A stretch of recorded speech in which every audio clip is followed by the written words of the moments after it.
Hello friends, welcome to SSC coaching centre. आज मैं आपको एचसीएफ और एलसीएम सिखाऊंगा।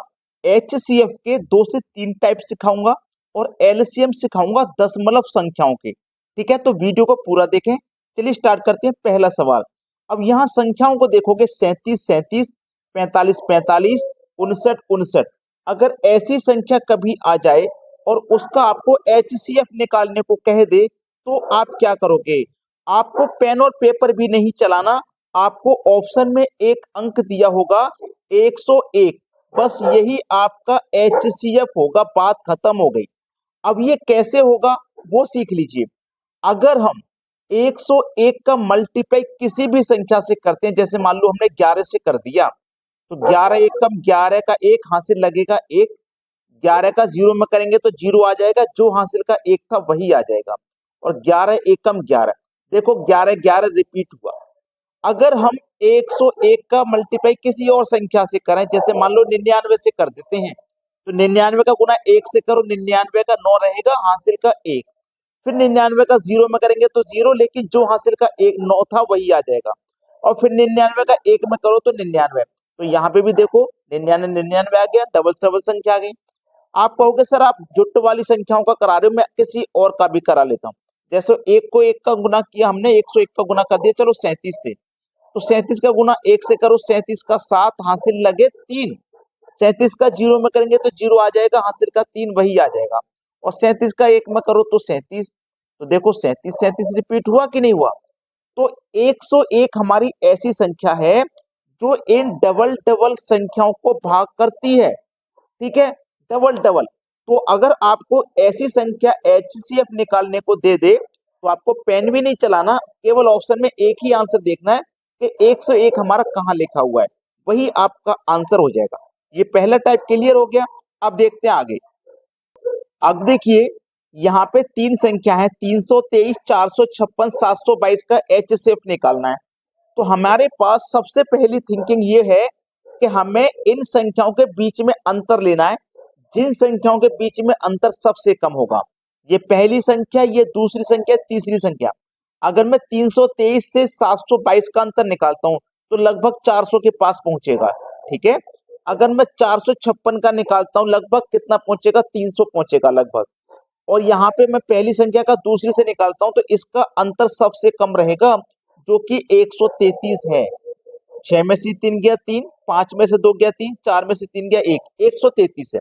अब 133 से 323 नहीं कटेगा, 456 नहीं कटेगा, तो 133 हमारा एचसीएफ नहीं है। 133 का कोई गुणनखंड, कोई फैक्टर हमारा एचसीएफ होगा। तो देखो 133 के क्या फैक्टर होते हैं। अगर आप 19 का गुना 7 से करते हो तो आपको 133 मिलता है। और एचसीएफ का मतलब होता है कि बड़ी से बड़ी संख्या जो दी गई संख्याओं को काट दे। तो इन दोनों में बड़ी संख्या 19 है, क्या 19 इनको काट पाएगा? चेक कर लेते हैं।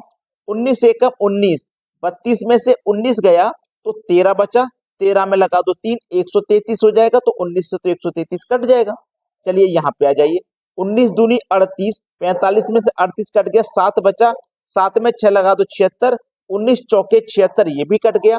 यहाँ आ जाइए। 19 चौक 76, आगे पहुंच गए, 72 से पहले रहना है। 19 तिया 57 तक जाएंगे, 19 तिया 57 तक जाएंगे। ये बड़ी संख्या है तो मैं इस तरीके से आपको भाग करके बता देता हूं ताकि आपको ये ना लगे कि कैसे कर दिया। ठीक है, 19 से भाग करिए। ठीक है, 19 तिया कटेगा हमारे पास 57, 12 में 7 जाएगा 5, 6 में से 5 जाएगा 1, 15 बचा। इस 2 को यहाँ उतार लो, 152। अब 19 से 8 बार में 152 पूरा कट जाता है, कुछ नहीं बचा। बचा क्या? कुछ भी नहीं। तो हमारा 722 भी कट गया। 19 से 722 38 बार में कट जाएगा। तो 19 से ये तीनों संख्याएं कट गई। तो हमारा एचसीएफ क्या हुआ? हमारा एचसीएफ हुआ 19। याद रखना, अगर 3 की जगह संख्या 4 भी हो 5 भी हो कोई बात नहीं, जिन दो संख्याओं का अंतर सबसे कम आएगा वही लेंगे आप। चाहे वो पहली और पांचवी संख्या का ही अंतर कम आ जाए, पहली और तीसरी का ही क्यों ना कम आए, जिन संख्याओं का अंतर सबसे कम होगा वही संख्या लेंगे।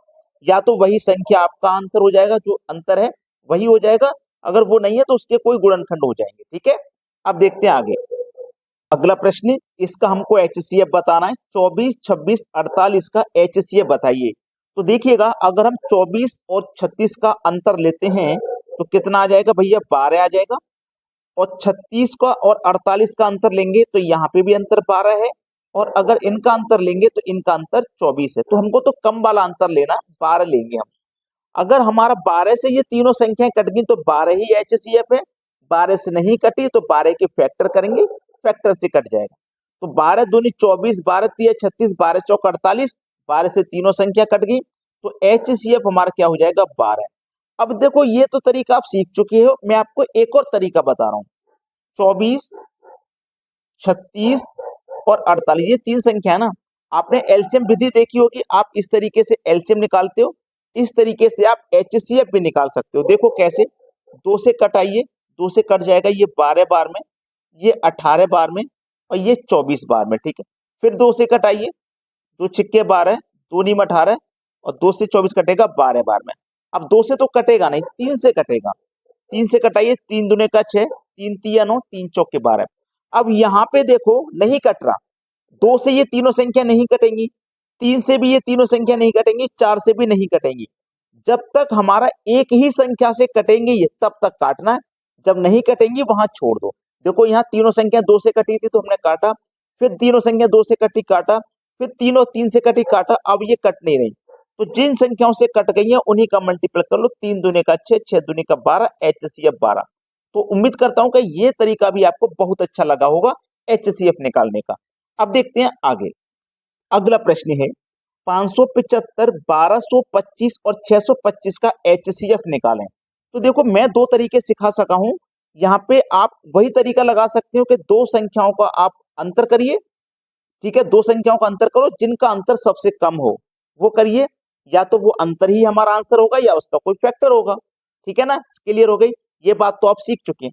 अब मैं आपको एक और मेथड बताता हूं इनका HCF निकालने का। एक और मेथड मेथड ये है कि जो सबसे छोटी संख्या है तीनों में से वो ले लो। हमारे पास 575 सबसे छोटी है, सबसे छोटी संख्या से भाग देंगे हम सबसे बड़ी में, यानी कि 1225 में। अब दीजिए भाग कैसे करते हैं। 575 से दो बार में चला जाएगा 1150, 1225 में से 1150 कटा दो, 75 बचेगा। अब इस 75 से फिर से भाग करना है इस संख्या में, जो भाग दी हुई संख्या है ना उसी में करते हैं। जिस संख्या से हम भाग दे रहे हैं ना उसी में करते हैं। तो 575 है ये, 575 में भाग करेंगे 75 का तो 7 बार में चला जाएगा 525। 575 में से 25 गया तो 50 बचा। इस 50 से किस में भाग देना, पिछली भाग दी गई संख्या में, है ना, 75 में। तो 50 से कम 50, ठीक है, कितना बचा 25। तो इस 25 से भाग किस में देना, पिछली दी गई संख्या में, जो अपने पहले भाग दिया था 50 में। तो 25 से 50 में दो बार भाग चला गया, कुछ नहीं बचा, कुछ नहीं बचा ना। तो हमारे पास जिस संख्या से हमने लास्ट में डिवाइड किया है वो संख्या लेनी। 25 से डिवाइड किया था ना लास्ट में। अब इस 25 से डिवाइड दो, जो तीसरी संख्या रह गई थी, हमने सबसे छोटी से सबसे बड़ी में दिया, अभी ये संख्या रह गई ना, अब इसमें दो 625 में। तो 25 दूनी 50, 62 में से 50 गया 12 बचा, ये उतार लो 5 तो 125 हो जाएगा। 25 से 5 बार में 125 भी चला गया, कुछ भी शेषफल नहीं बचा है। बचा है क्या, कुछ भी शेषफल नहीं बचा। तो हमारे पास यहाँ पे जो HCF आ जाएगा ना, वो कितना आ जाएगा, वो 25 आ जाएगा। बात खत्म हो गई। ये तरीका भी आपको अच्छा लगा होगा, वरना आप इस तरीके से भी कर सकते थे। तो अंतर देख लो, 575 और 625 एक ऐसी संख्या है जिनका अंतर सबसे कम आएगा। कितना आएगा, अंतर आ जाएगा लगभग इन दोनों का 50। 50 अंतर है तो 50 से तो कटेगा नहीं क्योंकि जीरो है लास्ट में। 50 के फैक्टर करो, 25 दूनी 50 होता है। तो बड़ी संख्या 25 है, 25 से सभी संख्याएं कट जाएंगी, ठीक है। 25 से यहाँ पे देखो सभी संख्याएं कट रही हैं। 25 से देखो 75 भी कटता है, 25 भी कटता है, 25 भी कटता है। तो HCF हमारा 25 हो गया। मैं आपको जितने भी तरीके हो सकते हैं सभी बता रहा हूं, और उम्मीद कर रहा हूं आप सीख भी बहुत अच्छे से रहे होंगे। अब देखते हैं आगे। अगला प्रश्न है, और ये प्रश्न है एलसीएम वाला। मैंने पहले ही बोला था कि दशमलव वाली संख्याओं का मैं आपको एलसीएम लेना सिखाऊंगा। तो देखिए दशमलव वाली संख्याओं का हम क्या करते हैं, एलसीएम ले लेते हैं, ठीक है। सबसे पहली बात यह है कि यहाँ दशमलव के बाद एक संख्या है, यहाँ दशमलव के बाद एक, और यहाँ दशमलव के बाद दो। जब यहाँ दो है ना, तो आप यहाँ भी दो बनाइए और यहाँ भी दो बनाइए, ठीक है। तो 1.4, 0.7 और 0.35। यहाँ दशमलव के बाद दो संख्या है तो यहाँ भी दो बनाओ और यहाँ भी दो बनाओ। अब यहाँ पे दो संख्या है दशमलव के बाद में, तो आपको यहाँ भी दो बनानी है, यहाँ भी दो, तो यहाँ पे एक जीरो बढ़ा लो, इसके आगे की भी जीरो बढ़ा लो, तो जीरो से कोई फर्क नहीं पड़ता। अब क्या करोगे, दशमलव को हटाओगे, दशमलव के स्थान पे वन आएगा, दशमलव के बाद दो संख्या तो दो जीरो लीजिए। यहाँ से दशमलव हटाओ, वन आएगा, दो संख्या दो जीरो लीजिए।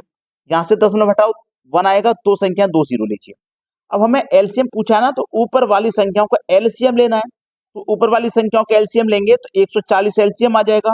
भाई 140 70 से भी कटेगा और 35 से भी कटेगा, तो एलसीएम हो गया 140। नीचे वाली संख्याओं का एचसीएफ लेंगे तो 100 ही आपका एचसीएफ आ जाएगा। ठीक है, 100 से ही 100 कटेगा, बड़ी से बड़ी संख्या 100 है तो 100 को काटेगी। क्लियर यहाँ तक? एक जीरो से कटा एक जीरो, बचा क्या, 14 के बटे में 10। अब एक जीरो है तो भाग दे दीजिए, तो कितना आ जाएगा, 1.4। जब एक जीरो होता है तो एक संख्या बाद दशमलव लगाते हैं, दो होते हैं तो दो संख्या बाद लगाते हैं, तो 1.4 ही आपका एलसीएम है। बात क्लियर है ना, और सभी को समझ में भी आ चुकी होगी, आसानी से कर लोगे। अब देखते हैं आगे, अगला प्रश्न है दशमलव के बाद 0.4, दशमलव 16 और दशमलव 24 का हमें एलसीएम पूछा गया है, क्या होगा। देखो, दशमलव 0.4, दशमलव 16 और 2.4। अब देखिए ध्यान से, आसान सवाल है ये। दशमलव के बाद यहाँ दो संख्या, यहाँ दो संख्या, तो यहाँ भी दो संख्या बढ़ा लो दशमलव के बाद में, कोई फर्क नहीं पड़ेगा। दशमलव को हटाओ, दो संख्या तो दो जीरो आ जाएंगे। दशमलव से हटाओ, बनाएगा, दो संख्या तो दो जीरो आ जाएंगे। ठीक है ना, और यहाँ से दशमलव को हटाइए, यहाँ से जब आप दशमलव को हटाएंगे तो दशमलव दो संख्या तो दो जीरो यहाँ पे भी आ जाएंगे। यहाँ तक बात क्लियर हो गई, किसी को कोई समस्या यहाँ पे होगी नहीं। अब देखिएगा, अब एलसीएम पूछा है ना, तो ऊपर वाली संख्याओं का एलसीएम लीजिए। 24 ही एलसीएम आ जाएगा, क्योंकि 24 नहीं 24 नहीं आएगा, सॉरी 24 नहीं आएगा, क्योंकि 16 से 24 नहीं कटेगा, 16 नहीं 24 नहीं आएगा। ठीक है, जो एलसीएम आएगा ना हमारा, वो आएगा यहाँ पे 240 है ये, और ये 16 है और ये 4, तो 240 16 से कटेगा क्या, चेक कर लेते हैं। 16 एकम 16, 8 × 16 = 80 और 4 से भी कट जाएगा, तो एलसीएम जो आएगा ना वो 240 आएगा। 4, 16 और 240 का एलसीएम 240 आएगा बटे में, और इनका एचसीएफ लोगे तो 100 ही आएगा। ठीक है, इनका एचसीएफ लोगे 100 आएगा। एक जीरो से कट जाएगा यहाँ पे एक जीरो। अब यहाँ पे कितना बचा, 24, और बटे में क्या है 10, तो 10 मतलब एक संख्या तो 2.4 आ जाएगा, यानी कि 2.4 इस सवाल का बिल्कुल सही जवाब है। 2.4 ही आपका एलसीएम होगा। बात क्लियर है, सभी को समझ में आ गई है। अब देखते हैं आगे। अब देखिए यहाँ पे जो सवाल आपको दिख रहे हैं, ये मैंने अपनी मर्जी से लिए हैं, ये एलसीएम और एचसीएफ के नहीं है। ये सवाल है कि हमें 9 वाली संख्या का मल्टीप्लाई किसी दूसरी संख्या से करना होता है। जैसे 99 का मल्टीप्लाई मान लो 65 से करना है, 999 का 714 से करना है, 999 625 से, यानी कि 9 वाली संख्या का मल्टीप्लाई आपको किसी भी संख्या से करना है, तो आपको पेन और पेपर की भी जरूरत नहीं पड़ेगी। ऐसा ट्रिक बता के जा रहा हूं, हमेशा याद रखोगे और हमेशा कहोगे कि सर आपने कोई चीज सिखाई थी। करना क्या है कि 99 का मल्टीप्लाई जिस भी संख्या से करना, उसमें से एक कम करके लिखो। जैसे 65 से करना तो एक कम कर दो, 64 आ जाएगा। ठीक है, अब हमें क्या बनाना है, 9 बनाना है। तो 6 में हम कितना जोड़ें कि 9 आ जाए, आप कहोगे सर 6 में 3 जोड़ दो 9 आ जाएगा। ठीक है, 4 में कितना जोड़े 9 आ जाए, 4 में 5 जोड़ दो 9 आ जाएगा। आंसर हो गया 6 4 3 5। 99 का मल्टीप्लाई 65 से कर लेना, कैलकुलेटर चला के देख लो, यही आंसर आएगा। ठीक है, क्या करना है, 9 वाली संख्या का किसी भी संख्या से गुना करना है, तो एक कम करके लिखो। 714 है ना, तो 713 लिखिए। अब देखो हमें 9 बनाना है, तो 7 में कितना जोड़ेंगे, 2 जोड़ेंगे 9 बनेगा। 1 में कितना जोड़ेंगे, 8 जोड़ेंगे 9 बनेगा। और 3 में कितना जोड़ेंगे, 6 जोड़ेंगे 9 बनेगा। कैलकुलेटर अभी बंद मत करो, चेक कर लो, यही आंसर आएगा। अब इसका आंसर आप मुझे कमेंट बॉक्स में बताना क्या आएगा। तरीका सीख लिया ना, चुटकियों में बता दो कि पेन और पेपर की भी जरूरत नहीं पड़ेगी। इसका आंसर आप मुझे कमेंट में बताइए क्या आने वाला है। ठीक है दोस्तों, धन्यवाद।